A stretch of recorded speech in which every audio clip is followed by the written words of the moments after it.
শুভ সকাল আমার প্রিয় বন্ধুরা, তোমরা কেমন আছো? আশা করি ভালো আছো। এই দেখো একটা বাটারফ্লাই, এই দেখো কি ভাল লাগছে। দেখো দেখো দেখো দেখো, ও নিজের মনের আনন্দে একেবারে স্বাধীন হয়ে ঘুরে বেড়াচ্ছে। দেখো দেখো দেখো, ভাবছে কোন ফুলের মধু খাবো। দেখো ওই দেখো বসেছে, ওই দেখো, দেখেছো? আজ আমার গাছে দেখো কত ফুল হয়েছে, কত ফুল হয়েছে আজকে। সাদা ফুল আজকে সোমবার, ভোলে বাবাকে দেব।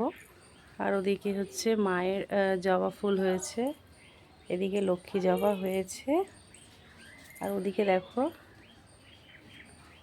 এই দেখো প্রজাপতিটা, দেখো দেখো কি করছে। দেখো প্রজাপতি, আমার ভীষণ ভালো লাগে গো বাটারফ্লাই, ভীষণ ভীষণ ভালো লাগে। তোমাদের কেমন লাগে অবশ্যই কমেন্টে জানিও। তো দেখো সমস্ত কাছাকাছি হয়ে গেছে। এই দেখো, কালকে সারাদিন খুব একটা ভালোভাবে কাচতে পারিনি, কারণ কালকে সানডে ছিল, সবাই বাড়িতে ছিল। তো জানো, বাড়িতে থাকা মানে আর সানডে মানে শুধু রান্না বান্না, ভালো মন্দ আর রান্না আর খাওয়া। তার মাঝে যেটুকুনি পেরেছি করেছি। তো আজকে বাদবাকিটাও সেরে নিলাম। কাল ছেলের স্কুলে যেতে হবে, কাল ছেলে স্কুলে গার্জেন মিটিং ডেকেছে। আর আমার বাবু তো এদিকে পড়ে চলে এসেছে। এই দেখো আমার বাবু, এই দেখো আমার বাবু সার্ফ আনতে গেছিল। কী আনতে গেছিলি বাবু? সার্ফ। সকাল হলে এক প্যাকেট শেষ হয়ে গেছে।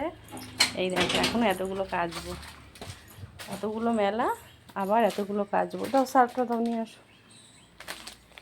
এখনও সব কাজই পড়ে আছে। দেখো টেবিল ময়লা হয়ে আছে, এগুলোকে ঝকঝকে তকতকে করতে কতটা সময় লাগবে বলো। ঘরের অবস্থা আজকে খুবই খারাপ, তবে এবার ঘরের কাজে হাত লাগাবো। আগে জামা কাপড়গুলো কেচে দিলাম এই কারণেই যে বর্ষার সময় জানো তো, এই মেঘলা, এই রোদ, এই বৃষ্টি। তো তার জন্য যেহেতু আজকে অনেকটা কাঁচা, তাই তাড়াতাড়ি আগে ভাবলাম যে কিছুটা কেচে নিই। অনেক ভোরবেলায় ভিজিয়েছিলাম। দেখো গ্যাসের কি হাল হয়ে আছে, দেখেছো? সবাই ভাবে যে শুধু রান্না, হ্যাঁ রান্না খাওয়া করা যায়, এরকম নোংরাভাবে থাকতে পারলে রান্নার করা আর খাওয়াটা আমার মনে হয় কোনো ব্যাপার না। কিন্তু পয় পরিষ্কার করে নিজেকে পয় পরিষ্কার রেখে ঘর বাড়িকে পয় পরিষ্কার রাখতে গেলে অনেকটা পরিশ্রম করতে হয় গো। আর আমি তো জানো একদম অপরিষ্কার থাকতে পছন্দ করি না। তো যাই হোক, এই সমস্ত কাজ করতে আমার এখন হ্যাঁ 1.5-2 ঘন্টা তো লাগবেই। তো টিফিন করে নিয়েছি, কাচাকুচির পর টিফিনটাও সেরে নিয়েছি, কারণ আমার আবার ওষুধ খাওয়া আছে জানো, প্রেশারের ওষুধ। তো তার জন্য আমি সব কাজটাই করে নিয়েছি আগে। একা হাতে করতে হয়, আর কী করবো বলো। তো এবারে বাবু ভাত খাবি চিকেন দিয়ে? ও হ্যাঁ বাদি মোচ, ঠিক আছে। তো এই দেখো বিছানা সব বেডশিটগুলো আজকে তুলে দিয়েছি, এই বিছানারও তুলে দিয়েছি আর ওই বিছানারও তুলেছি। এগুলো ঘর দুয়ার একেবারে ঝকঝক করব। তারপর চাদর পেতে সুন্দর করে টান টান করে বিছানা গোছাবো, তবে আমি মানে নিজেকে যেন মানে কি বলবো, এত ভালো লাগে না, মানে কি বলবো। আর ঘর যতক্ষণ এরম ময়লা থাকে, তোমাদের দাদাভাই জানে আমার মাথা গরম হয়ে যায়, কারোর কোনো কথাই ভালো লাগে না। আর আজকে আর বেশি কিছু রান্না করব না, আজকে ডাল ভাত আলু সিদ্ধ করব। ভাত তো হয়েই গেছে, ডালটা বাকি আছে। তো এইভাবেই কাজ করি গো, একা একা গান চালাই, একা একা বোর লাগলে, ভালো না লাগলে গান চালিয়ে টাইম পাস করি। কিন্তু কারোর সাথে, মানুষের সাথে যত কথা কম বলবে ততই ভালো, কারণ এখনকার মানুষ ভালো না। আর সেসব মানুষের সাথে কথা বলতে গেলে নিজেদের মানসিকতাকে একদম ছোট করে তবেই মিশতে পারলে, তবেই তাদের মনের মতো হতে পারবো।